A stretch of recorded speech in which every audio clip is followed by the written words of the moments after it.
안녕하세요. 오늘 가장 궁금한 세금, 오늘 세금 임창현 세무사입니다. 어느새 2020년도 다 지나가고 2021년이 다가오고 있습니다. 이맘때면 항상 떠오르는 주제가 있는데요. 바로 13월의 월급, 연말정산을 똑똑하게 하는 법입니다. 사실 연말정산을 잘하려면 연초부터 챙겨야 하는 것들이 대부분인데 올해도 또 이렇게 연말에 정리를 하게 되었습니다. 오늘은 다가오는 2021년 연말정산을 대비하여 신용카드 사용금액 소득 공제와 관련된 내용 정리해 보도록 하겠습니다.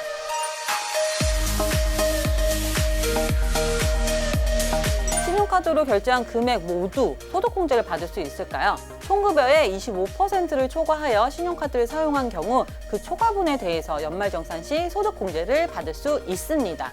사용금액이 너무 적다면 소득공제를 받을 수 없겠죠. 내 연봉이 4천만 원이라면 적어도 1,000만 원을 넘게 사용해야 소득공제를 받을 수 있습니다. 그래서 간혹 아주 드물게는요, 총급여가 너무 높아서 소득공제를 못 받는 경우도 있습니다. 연봉이 10억이면 2억 5천만 원이나 사용해야 공제가 되니까요. 이 금액에는 해외에서 사용한 금액, 자동차를 구매하면서 신용카드로 결제한 금액 등은 소득공제 대상 금액 자체에서 제외되기 때문에 그런 게 아닌가 싶습니다. 사용한 금액 중 얼마나 소득공제를 받을 수 있을까요? 소득공제는 무엇으로 소비했는지에 따라 공제율이 다르게 적용이 되는데 신용카드는 15%, 현금 영수증 및 체크카드는 30%, 전통시장이나 대중교통 이용에 사용한 금액은 40%의 공제율이 적용됩니다. 예를 들어 내 연봉이 4천만 원이고 신용카드로 월 150만 원씩 총 1,800만 원을 사용했다면 우선 4천만 원의 25%인 1,000만 원을 넘게 신용카드를 사용했기 때문에 소득공제를 받을 수 있습니다.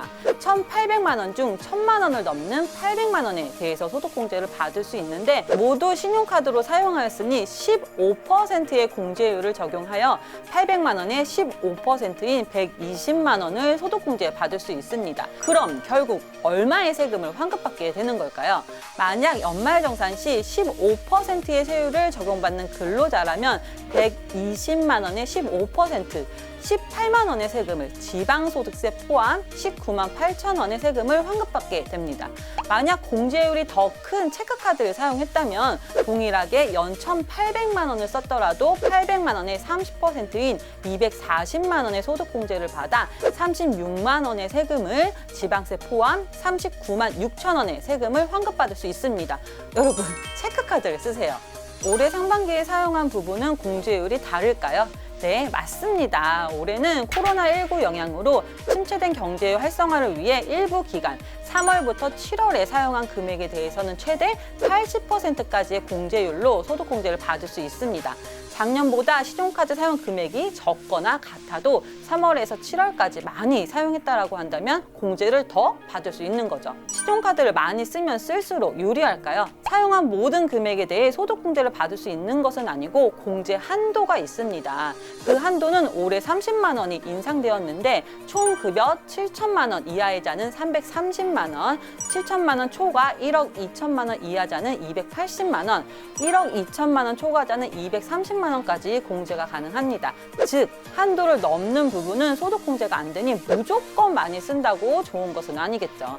참고로 총 급여가 7천만 원 이하인 경우 도서, 공연, 미술관, 전통시장, 그리고 대중교통과 관련해서 사용한 금액에 대해서는 항목당 100만 원씩 한도가 추가되니 참고하세요. 결론은요, 총 급여의 25%를 넘게 신용카드를 사용하지 못한다면 소득공제를 아예 받을 수 없습니다. 만약 공제 한도 금액 내에서 공제를 받고 있다면 신용카드가 아닌 체크카드나 현금 사용 비중을 높이는 것이 좋습니다. 만약 현금을 사용했다면 반드시 현금 영수증을 챙기시고요. 그리고 마지막으로 연말정산은 연초부터 신경 써야 한다는 점 잊지 마세요. 연말정산 예상 환급세액은 홈택스 사이트에서 확인이 가능합니다. 지금까지 오늘 세금 임창현 세무사였습니다.